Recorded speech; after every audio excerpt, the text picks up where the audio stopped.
अरे सुनिए मित्रों, विदा होते हुए 2021 के अंतिम महीने के अंतिम सप्ताह के विदा होते हुए दिनों में मेरे इस कथा संसार में आप सभी का स्वागत है। माना कि ये दुनिया धोखेबाजों से भरी हुई है, लेकिन ईमानदार लोगों की भी कोई कमी नहीं है। कभी कभी हमको जो सामने दिख रहा है उसे समझ नहीं पाते हैं कि कौन सही है और कौन गलत है।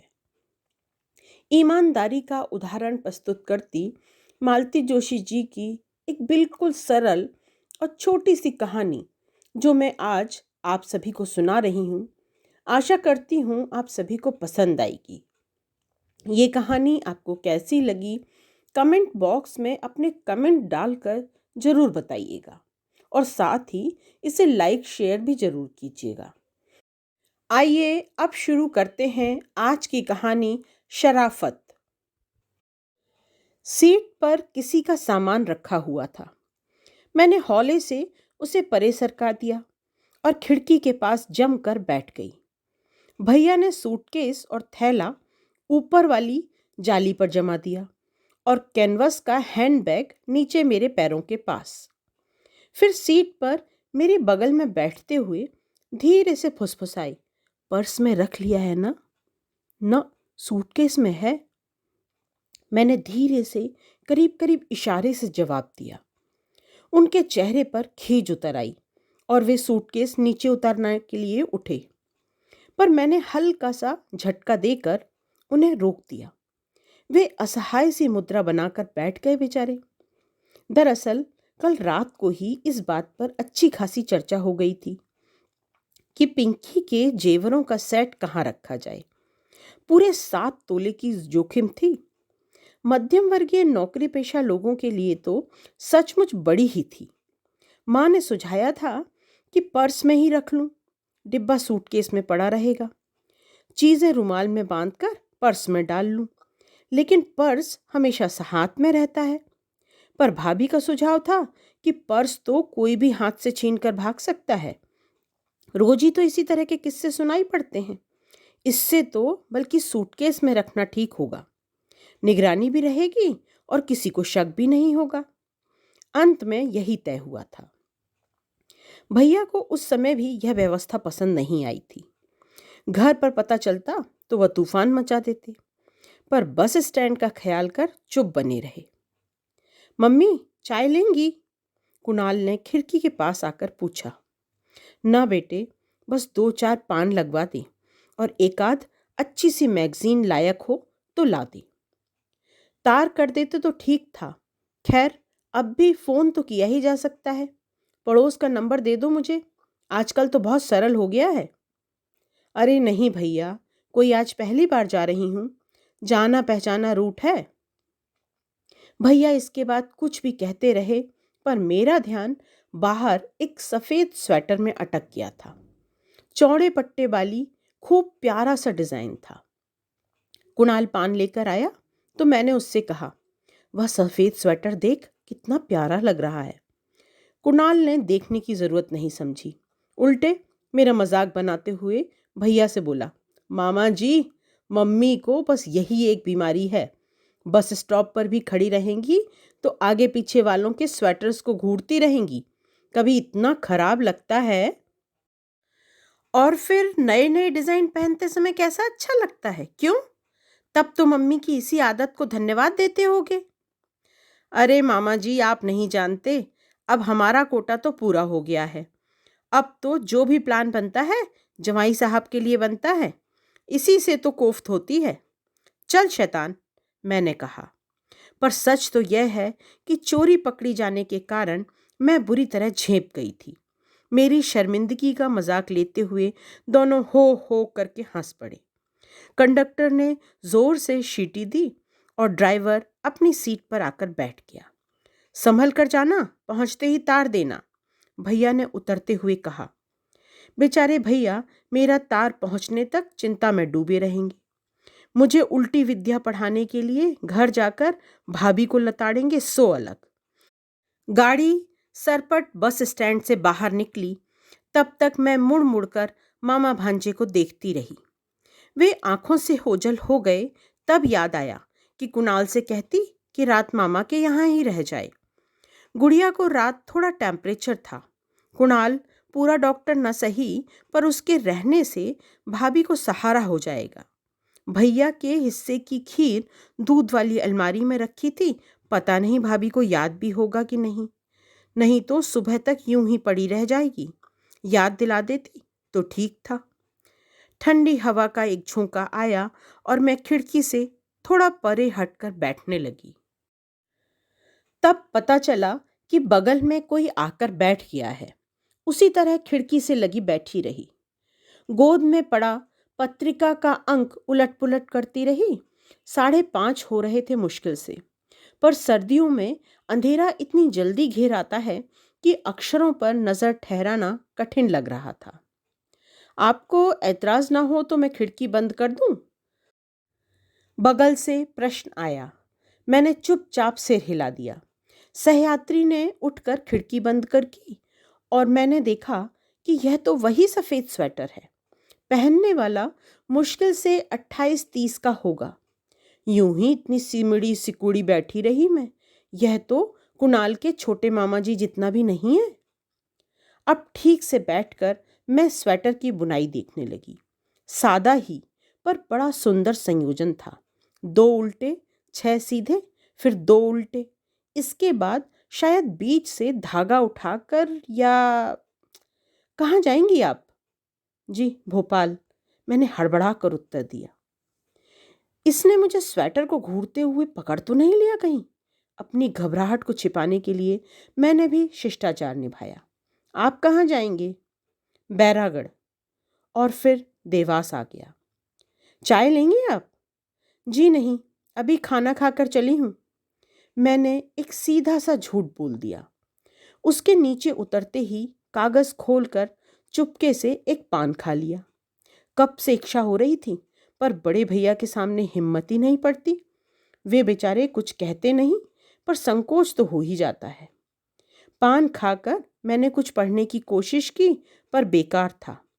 झुटपुटा खूब गाढ़ा हो चला था। पत्रिका हैंडबैग में डालकर मैंने अपनी शॉल निकाल ली। एक नज़र सूटकेस की ओर डाली और अच्छे से ओढ़ आड़ कर बैठ गई। आजकल खाली बैठते ही मेरे दिमाग में किरण की शादी घूमने लगती है। एक बहुत विशाल आयोजन की कल्पना मेरे मन में है और उसे इतनी बार दोहरा चुकी हूँ कि रट सी गई है। फिर भी मोह छूटता ही नहीं। इन्हें ये सारी बातें ज़रा अच्छी नहीं लगती।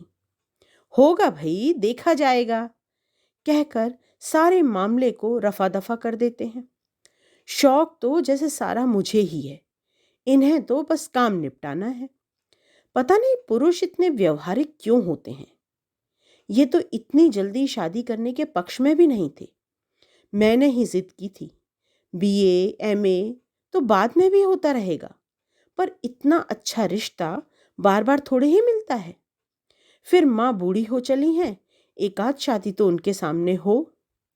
बस अचकचाकर रुकी और मैं एकदम अपनी तंद्रा से जाग पड़ी। आष्टा आ गया या अभी सोनकच्ची ही है? कुछ भी नहीं है, पहिया बैठ गया है। हे भगवान, मैंने एक उसांस ली और मायूस होकर अंधेरे को घूरने लगी। सभी पुरुष यात्री नीचे उतर गए थे और राज्य परिवहन को जी भरकर गालियां सुना रहे थे। सारी बातों को स्थित प्रज्ञ भाव से सुनते हुए ड्राइवर कंडक्टर अपना काम कर रहे थे। मुश्किल से आधा घंटा लगा होगा, पर लगा कि जैसे युग बीत गया हो। बस के स्टार्ट होते ही सब ने चैन की सांस ली और ईश्वर को धन्यवाद दिया। बस खड़ी थी तब पता ही नहीं चला, पर अब हवा में बढ़ती ठंडक का एहसास होने लगा है। पिछले बस स्टॉप पर चाय न पीने का मुझे अब दुख हो रहा था। अगले स्टॉप पर जब मेरे हमसफर ने चाय के लिए पूछा तो मैंने आनाकानी नहीं की। पान लेंगे? चाय पीने के बाद मैंने शिष्टाचार निभाया।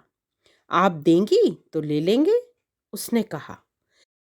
कहने का ढंग जरा अजीब सा था, पर मुझे ज्यादा सोचने का अवकाश नहीं मिला, क्योंकि आपकी इजाज़त हो तो मैं सिगरेट पी लूं? उसने फिल्मी अंदाज में पूछा। आपका स्वेटर बहुत अच्छा है। मैंने उसके अंदाज को नज़रअंदाज करते हुए कहा। भोपाल में कहाँ रहती हैं आप? अरेरा कॉलोनी। आदतन मेरे मुंह से फिसल पड़ा। फिर बैठी पछताती रही कि इस तरह पता ठिकाना बता देना अक्लमंदी नहीं है। मेरी कुछ देर पहले वाली निश्चिंतता समाप्त हो गई थी। वह जिस तरह आराम से फैल कर बैठ गया था, वह मुझे अच्छा लग नहीं रहा था। पहला जमाना सचमुच अच्छा था। इस तरह बेतकल्लुफ होकर कोई महिलाओं के साथ बैठ नहीं पाता था। अच्छी आज़ादी मिली है और मानो समान अधिकार। मैं पता नहीं किस किस पर भुनभुनाती रही। सीट की पीठ पर पसरा उसका हाथ मेरे बालों में उलझता सा लगा। मैंने थोड़ा सिमट कर अपना जूड़ा ठीक करते हुए कहा, वैसे घर तो भोपाल में है, पर मैं अक्सर इंदौर में ही रहती हूँ। लड़का मेडिकल में पढ़ रहा है, अभी गाड़ी पर छोड़ने आया था, आपने देखा होगा। जैसी कि मुझे आशा थी, वह एकदम संभल कर बैठ गया। फिर बोला, आपका इतना बड़ा लड़का है? विश्वास नहीं होता। लड़की तो उससे भी बड़ी है। मैंने फिर एक झूठ बोला, जबकि 2 साल छोटी है किरण। 14 फरवरी की शादी है उसकी। लड़का ककटेल्स में इंजीनियर है। उसके पिता भी सेंट्रल रेलवे में डिविजनल इंजीनियर हैं। बड़ा अच्छा घर है, पर लड़का अभी 1400 ही पा रहा है। इस अनर्गल प्रलाप की कोई ज़रूरत नहीं थी। मैं सिर्फ अपनी बुजुर्गियत उस पर जताना चाह रही थी। वह सिर्फ मुझे घूरता रहा। मेरे चुप होते ही बोला, क्या आपकी शादी बहुत छोटे में हो गई थी? लगता ही नहीं, आपके इतने बड़े बड़े बच्चे होंगे। बात मेरे लिए नई नहीं है, अब तो सुनते सुनते आदत सी हो गई है। कुणाल को अक्सर लोग मेरा देवर समझ लेते हैं और किरण भी बेटी नहीं, छोटी बहन लगती है। हर बार यह बात एक सुखद अनुभूति दे जाती है। अपनी उम्र से कम दिखने का नारी सुलभ मोह मुझ में भी है, पर इस समय तो यह प्रशंसा घबराहट उत्पन्न कर रही थी। अपनी बदहवासी को छिपाने के लिए मैं धुआंधार बोलती चली गई। घर गृहस्थी से शुरू करके मैं आपातकाल, छात्र आंदोलन, आंध्र का तूफान, नई फिल्में, सभी विषयों को अपनी लपेट में लेती गई। मैं उसे अच्छी तरह समझा देना चाहती थी कि मैं एक प्रबुद्ध प्रौढ़ गृहिणी हूँ। वह हाँ हूँ करता, सुनता रहा और मुस्कुराता रहा। मुझे लगा कि मैंने किला फतेह कर लिया है। बैरागढ़ आया। हमारी मंजिल तो आ गई, उसने अस्फुट स्वर में कहा। मुझे लगा वह बेवजह मेरे कानों के पास मुंह ले आया है। थैंक्स फॉर कंपनी, मैंने सपाट स्वर में जवाब दिया। वह उठा और सूटकेस उठाने के बहाने नीचे झुका। फिर फुसफुसाया, एक बार हाथ तो मिलाया होता।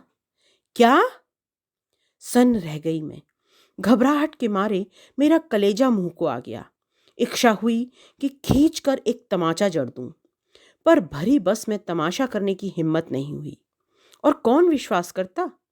आधुनिक परिधान में सजा सवरा यह शालीन युवक, और वह भी इतना सा। भैये जरा उम्र का लिहाज तो किया करो, मैंने कहना चाहा, पर आवाज गले में फंस कर रह गई। तब तक बस चल पड़ी थी और वह उतर गया था। मेरे हाथ पांव बुरी तरह कांप रहे थे। शर्म के मारे मैंने अपना मुंह शॉल से ढक लिया था। मुझे जैसे विश्वास हो गया था कि आगे पीछे बैठे लोगों ने सब कुछ सुन लिया है और वे लोग मुझे घूर रहे हैं। रॉयल मार्केट पर आधी बस खाली हो गई थी। स्टैंड पर उतरने वालों ने भी अपना सामान समेटना शुरू कर दिया था। मुझे न अपने सूटकेस का होश था जिसमें किरण के गहने थे, न हैंडबैग का जिसमें 5 चांदी के और 70 स्टील के गिलास रखे हुए थे। एकदम पत्थर हो गई थी मैं। नीचे उतरी तब रात के 10 बज रहे थे। इच्छा हुई कि इन्हें फ़ोन करके बुला लूं, पर इतनी रात गए मिश्रा जी को कष्ट देना अच्छा नहीं लगा। वे तो इन्हें बुला भी देंगे, पर कल मिसेस मिश्रा अड़ोस पड़ोस में यह गाथा सुनाती फिरेंगी, और ये भी तो कम नहीं है। आएंगे जरूर, पर आते ही बरस पड़ेंगे, और फिर स्कूटर पर इतना सारा सामान कैसे जाएगा? रिक्शा तो फिर भी करना पड़ेगा, इनका पेट्रोल भी जलेगा, टैक्सी के पैसे लगेंगे सो अलग। इतना गुस्सा आया माँ पर। बड़ी पापड़ सभी साथ बांध देने की क्या जरूरत थी? शादी तक पता नहीं अभी कितने चक्कर लगेंगे इंदौर के। एक एक क्षण के साथ रात गहराती जा रही थी और कुली मेरे निर्णय की प्रतीक्षा में खड़ा था। बाई साहब, उसने तीसरी बार टोका। रिक्शा में ले चलो। मैंने आखिर में निर्णय ले ही लिया।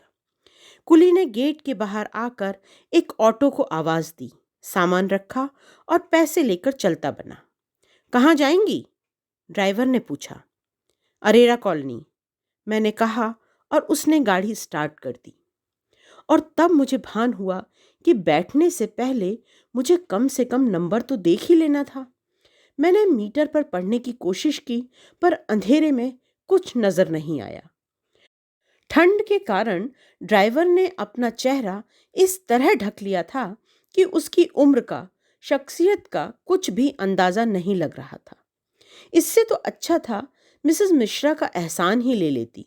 मैंने सोचा, इनकी फटकार भी सुन लेती, पर तनाव से तो मुक्ति मिल जाती। मैंने पर्स छाती से चिपका लिया, जिसमें 150 अब भी शेष थे। सूटकेस उठाकर गोद में रख लिया और हैंडबैग पर पांव कसकर जमा लिए। खूब चौकन्नी होकर बैठ गई थी मैं। हर मोड़ को बहुत ध्यान से देखती जा रही थी। लेडी हॉस्पिटल का चढ़ाव चढ़ते चढ़ते इतनी तेजी से मुड़ी ऑटो कि मैं गिरते गिरते बची। उस तरह बैठने से पीठ में भी दर्द होने लगा था। कुछ देर को आराम से टिक कर बैठ गई, पर मन को चैन नहीं था। वापस पहले वाली पोज ले ली।